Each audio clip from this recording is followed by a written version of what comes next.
Hi there. I've made quite a few bundt cakes in cast iron pans over the past few years, but only a couple of layer cakes. This time I had instruction and assistance from my friend Jamie, and the result was the best layer cake I've ever made, which may not be very much, but I'm proud of how it turned out. This was very easy to make, even though the cake was made by hand without a mixer, and it took longer to decorate the cake than it did to make it. See for yourself. A lot of sitcoms and movies like to show the guy who can't cook as he destroys his entire kitchen trying to make a cake. In fact, it's so easy to make a cake, all you need are 2 bowls, plus a third dish for cracking the eggs. We preheat the oven to 350. Now for this recipe we'll be using 2 vintage cast iron skillets, one from Griswold and one from Lodge. They're both number 6 sized, which is just about 9 inches in diameter. I've had a lot of luck greasing my pans with margarine, though you may want to grease and flour your pan with shortening, just like any cake pan. Also, this cake recipe calls for buttermilk, but here we're using a buttermilk substitute, which can be made just by mixing in a tablespoon of vinegar with a cup of whole milk. We mix the dry ingredients in a large bowl, namely flour, sugar, and a teaspoon each of baking powder, baking soda, and salt, and we whisk them thoroughly. It took a while before I realized how important it is to whisk the dry ingredients, because this incorporates air into the batter and helps the cake to rise. Be sure to crack the eggs in a separate bowl so you can remove any accidental pieces of shell if you need to. We won't be adding the eggs until the end. In the other bowl, we add our curdled milk and then add in a third of a cup of canola oil, 2 teaspoons of vanilla, and a cup of hot water. And now we learn what it's like to mix the cake batter without an electric mixer. The real secret to mixing the batter is to mix in only a little bit of liquid at a time and have a lot of patience. This is extremely important. If you dump all of your liquid at once into the dry ingredients, you'll end up with a big lumpy mass, and it won't mix together into a batter.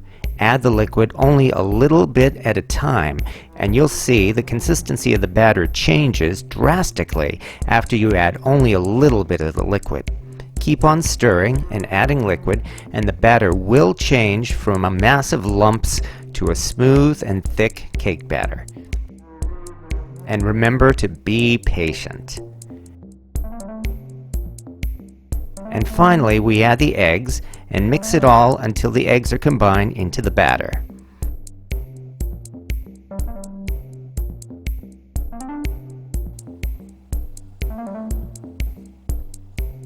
And we're ready to fill our baking pans with the batter.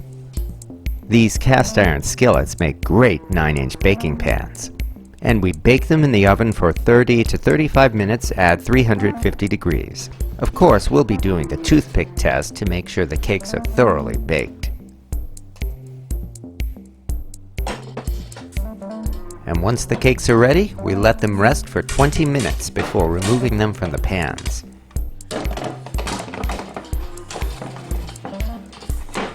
There you go.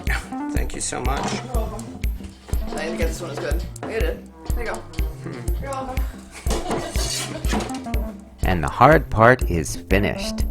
Now we just have to wait for the cakes to cool off, though this may take a couple of hours.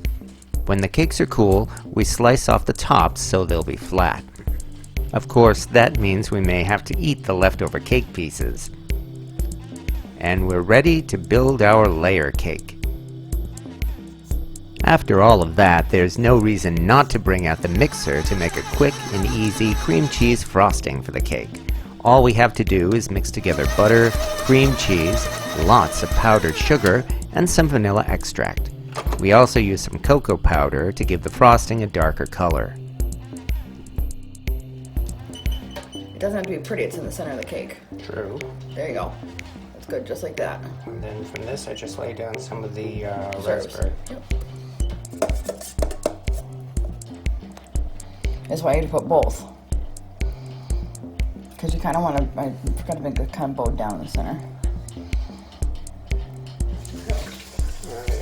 And bam. cake sandwich.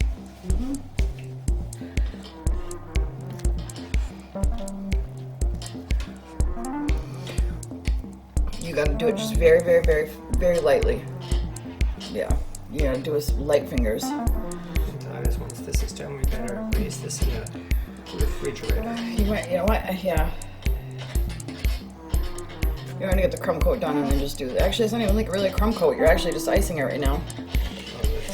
What you said. Yeah. So one trick I use to get the icing smooth is I get hot water, and really, really hot water. Our sink, fortunately, gets super hot, but if your sink doesn't get very hot, you just microwave some water real quick to warm it up. Oh yeah. And when you heat the spatula or whatever you use to spread your icing, you see it comes out super smooth. So Awesome. And you say it's not so much having it wet. no, it's the heat. So you do want I kind of like just shake it off next to me on the side, just a couple droplets of water. So it is a little damp, but it's not much. And we're gonna pop this in the fridge afterwards to cool it off. Yeah, and as you'll see once I do the spread, then not a lot of icing gets stuck on it. So there is a little bit of water on it, but of course, trying to make it perfect, I have. Looks fine so far. So thank you very much for your help and for the tip. Well, there we go. And after chilling the cake in the refrigerator for 2 hours, here is a chocolate layer cake with raspberry filling and cream cheese frosting, ready to serve and enjoy.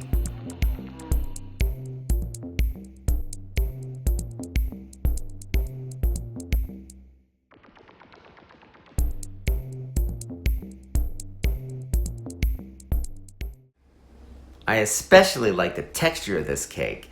It was dense, moist, and not dry, and I can't thank Jamie enough for her assistance with the decorating between the raspberry filling inside and the circular swirls on the top, which people loved when they saw it on the cast iron cooking group. But most important, the cake was delicious and easy to make, and especially these days when a lot of us have time on our hands, it's something you certainly should try if you've only made your cakes from a box mix. The taste and the look of a homemade cake is something to be proud of. And when you give this a try, I'll promise you'll love how it turns out. Thank you for watching.